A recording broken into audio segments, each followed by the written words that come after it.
They say a man who represents himself has a fool for a client. Well, with God as my witness, I am that fool.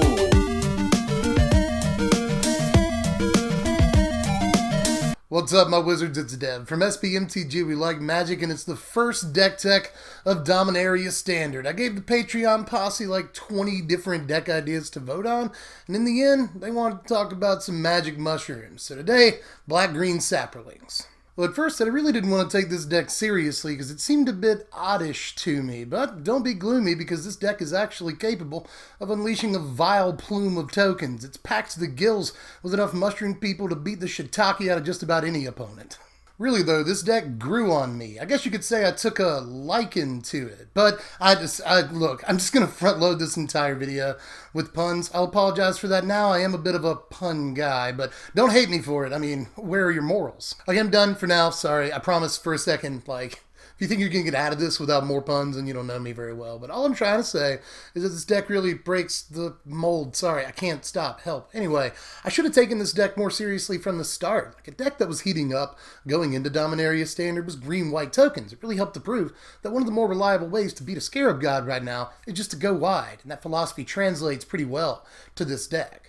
And not only that, the deck is really cheap. It's under $100 on TCG Player right now, and over half the deck is brand new stuff. So there's a lot of exciting cards to talk about. Let's go ahead and get to it with the 3 inevitable copies of Slimefoot the Stowaway. Not only a portobello, but a portly fellow. It's got a little gut on him. I like that. But anyway, let's get this straight right out of the gate. This isn't necessarily a Blood Artist or a Zulaport Cutthroat or a creature like that. You can only ever have one of these out at any given point. So it's really tough to make an Aristocrats deck and just drain your opponent out due to dies triggers from Slimefoot. That's not going to happen super often, so instead we're going to focus on what the deck does best anyway, and that's make tokens. That's where his second ability comes in, and it's an amazing mana sink. I know that 4 mana for a 1/1 dude doesn't look like a great trade, but we've got a bunch of lords in this deck that make Slimefoot way better, when you're cranking out 2 2s and sometimes 4 4s and even 5 5s with your Slimefoot. That ability gets way better.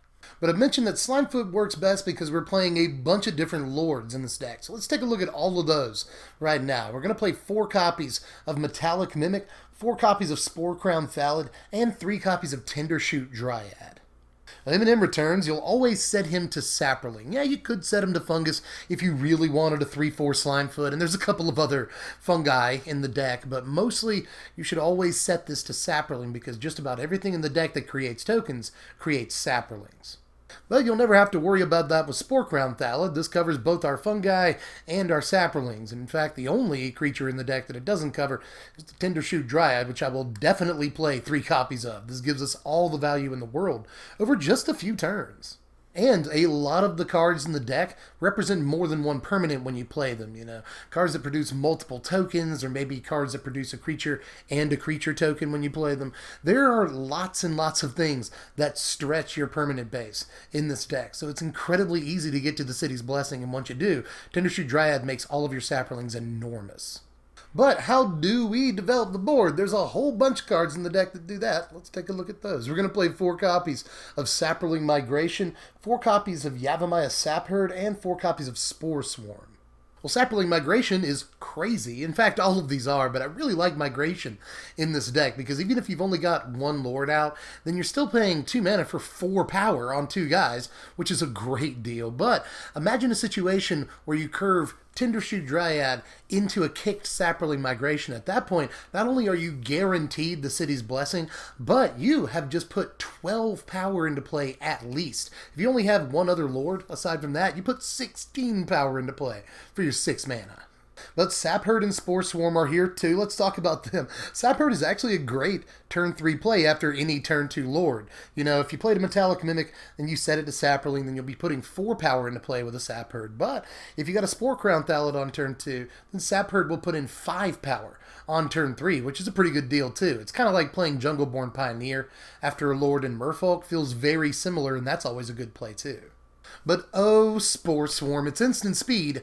Use it. If you have even again, just one Lord out, then this puts 6 power out at instant speed for 4 mana. It can be used as essentially just removal, effectively, during their combat step when they swing in. Spore Swarm can come down and wreck face with just one Lord out, but any more Lords than that, and you're putting in so much power, again, at instant speed. And even if you do only have a Lord or even 0 out, but you do have a Slimefoot, you can still play this during their combat step, jump block some things, maybe even gang tackle something, and get some drains, which is pretty cool too.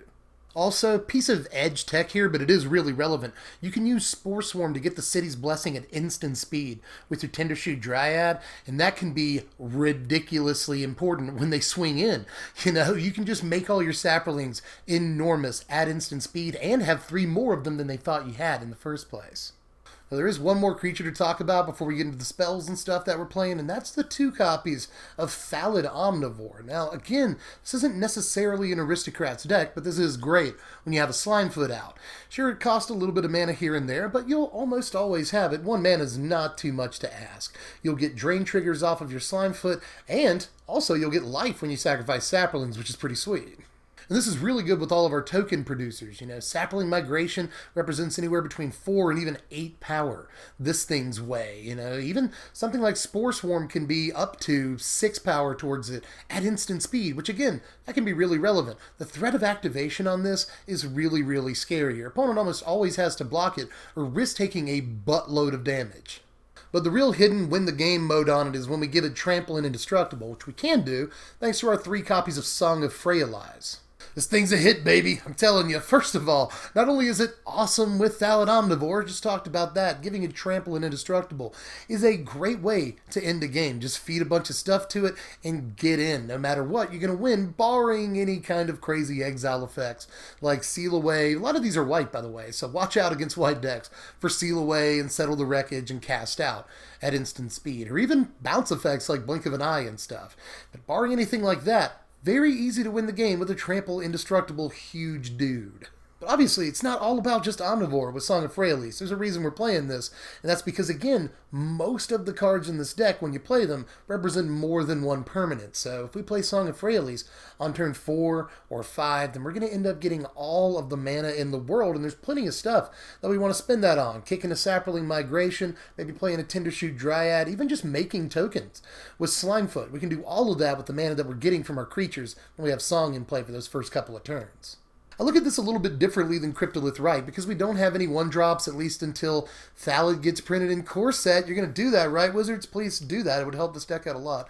Needs a 1-drop. But anyway, until we do get 1-drops, and another side note, I didn't play Lana Elves. Probably going to get it in the comments section for that. But no, I didn't play Lana Elves in this deck. But once we do have more good 1-drops for this deck specifically, then Song of Freya will be a little bit more like Cryptolith Right used to be. You know, Right used to come down on turn 2, tap your Loam Dryad for another Loam Dryad or a 1-drop creature, get to work. But in this deck, our Cryptolith Right comes down on turn 4 and 5 a lot more often.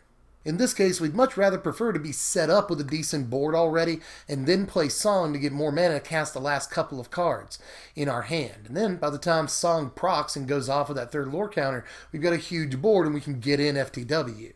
And one more piece of tech, by the way, with Song of Freya vis-a-vis Fallodon Omnivore. If you've got a Song and a Fallodon Omnivore and a Slimefoot in play, then while your creatures have the ability to tap for mana, that makes Fallodon Omnivore's sacrifice ability effectively free.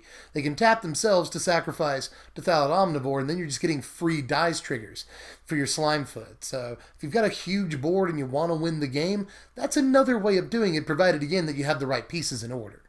Obviously, we don't have Mushroom for removal, but I am going to play a couple of copies of Fungal Infection and 3 copies of Vicious Offering.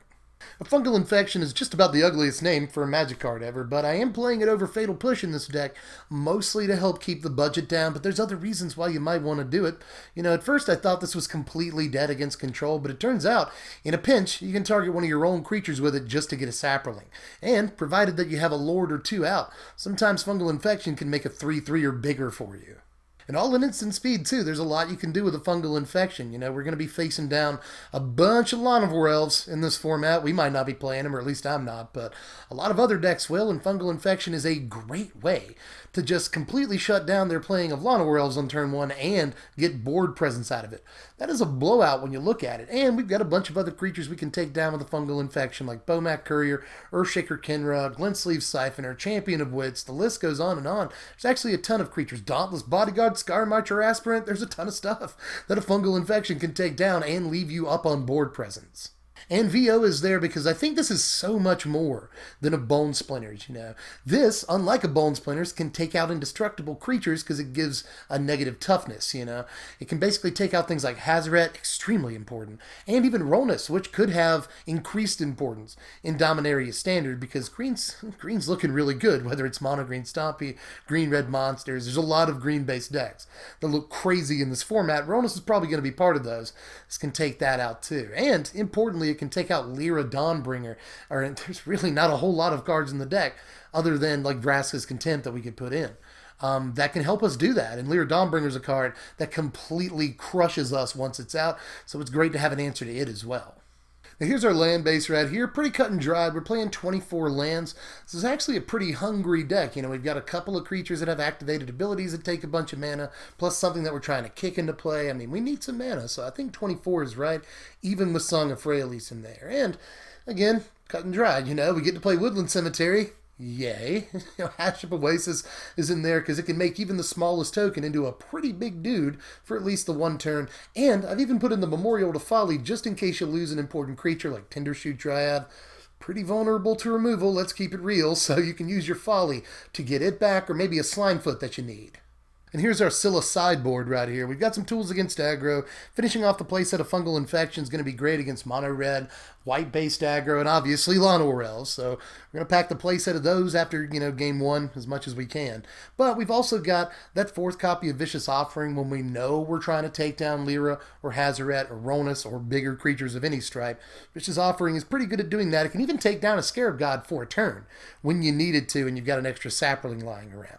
But we've also got the Sky Sovereign in there to really cinch up the aggro matchup and even the mid-range matchup. It's important to have a big flyer in this deck. I wanted to play Aethersphere Harvester for the longest time, but honestly, I think it's sort of outclassed by some of the new stuff in Dominaria, most notably, again, Lyra Dawnbringer. I don't think that Aethersphere Harvester is important as it used to be, especially considering we hold our own against aggro anyway, and that's what Aethersphere is good against.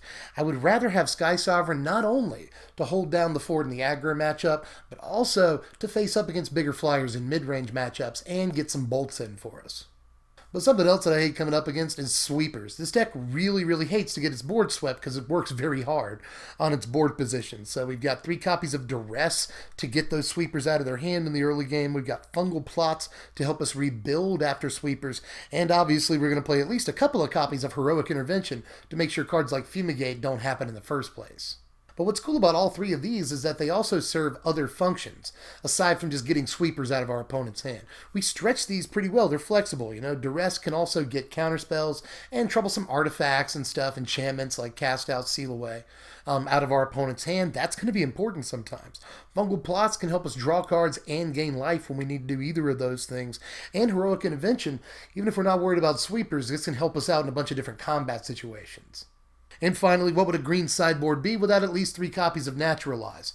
Because you want that. Again, lots of artifacts and enchantments in this format, whether it's Godfair's Gift or a bunch of these funky new artifacts from Dominaria, or maybe Scrap Heap Scrounger for a couple of turns, Heart of Kirin. There's a ton of stuff just in the artifact department that you want to get rid of. But now again, Seal Away's in the format and Cast Out already was. Plus, people might be trying to pull crazy stuff with some of these sagas. Plus, there's History of Benalia now, Just Naturalize is better than it's ever been. Let's run at least a few of these.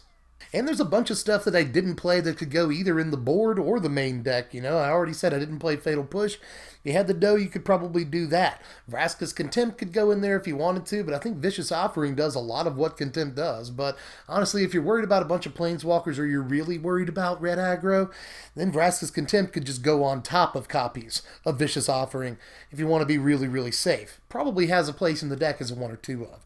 You can also just play Vraska herself if you're looking for another big money target to cast cast when you have a Song of Freya in play and a bunch of creatures to tap for mana. Vraska doesn't seem like a bad option, neither does the Immortal Son, by the way, which could easily be in this deck. Again, if you're looking for something to cast with all of that mana once you play Song of Freya, Immortal Son looks awesome. And here are your power rankings right here. A final score of 62. Not bad for a deck that's under $100 right now. The lowest price you can get this on TCG Player is about $75 right now. And that's with still, at the time of this recording, effectively pre-order prices, you know. So this deck is bound to go down slightly more even than that, you know, depending on what we see here. This looks firmly like a budget deck to me, but one that can get really serious once it gets a slime foothold. Seriously, once you get one Lord down and you're able to play just one token producing card, like a Spore Swarm or Saproling Migration, things start getting ugly from there, and then they just snowball from that point. You play a Song of Freya, you tap your existing, tokens for more tokens, you kick a Migration into play, and suddenly another Lord comes out, you got all of this power, and if your opponent can't sweep the board, there's really not a whole heck of a lot that they can do. Plus, this deck has some pretty decent removal. Fungal Infection covers a surprising amount of the low end in Standard, and Vicious Offering, provided that you have another Sapling around, can cover a surprising amount of the high end. So even our removal isn't too bad in this deck, and once we get set up, we've got multiple paths to victory. Not only do we go wide really well, put out a couple of Lords and just swing in for the win the way a tokens deck should, but we've also got Slimefoot for the drains, we've got Fallodon Omnivore plus Song of Freya to win the game if we've got no other options. So there are actually multiple ways to get to the end game in this deck too, so if it gets a chance to really dig in its claws, it can do some things that are just kind of frightening. So don't take the fact that it's just $100 deck for granted, or don't let it make you not take the deck seriously like I did at first. This deck is actually really scary once it gets going. But I'm pretty sure I'm tapped out for now, which is good, because when it comes to jokes, I'm pretty sure I've hit the cap. There it is. Anyway, that's all I've got for this one. Make sure you like the video if you like the video. Sub, hit the bell for the notifications, because there's a lot more deck techs. We are in this thing now, boys and ladies. So make sure that you sub, hit the bell for the notes, because you're going to want to know when more deck techs come out. Also, remember this video is brought to you in part by the good folks at TCGplayer.com. They help sponsor my content, and they just happen to be, again, where you can get this deck for the lowest price on the interwebs. There's a lot of sites this deck will run a little over $100, but again, TCG Player, you can get it for as low as $75 if you do some digging. So check the first link in the description down there in the box. Just hit show more, and there it'll be. Click that link. It'll take you over to TCG Player to check out the deck list. You can order it for super cheap if you want to. Other stuff you can do in case you feel like it, or follow me on Twitter at SBMTGDev, or throw me $1 a month on Patreon. Link in the description for that. It'll help out a lot, and I'll give you something for your payment. Not only will I let you know what decks we're doing the day before we put them out, but you can participate in these neato polls I keep talking about to help me determine what decks we're doing next in the first place. So if you want to, hop on over there. There should be another poll up right about now, actually. So if you want to participate in that, throw me $1 and you can check it out. But anyway, that's all for now. Hope you enjoyed the first deck tech at Dominaria Standard. There's a bunch more where that came from. This set looks really good. It's kind of the good kind of problem to have. The more I look over the set, the more decks I want to build. Literally gave Patreon 20 options, and that's only because I reached the limit of options. I have like 5 more decks I want to do, so I've got a lot of stuff I want to cover this season, so make sure you sub, hit the bell, do all the stuff. I want you here with me. But until next time, I'm Dev from the place, and I'll catch you cats later. Thanks for watching, my wizards. Spread love and be kind.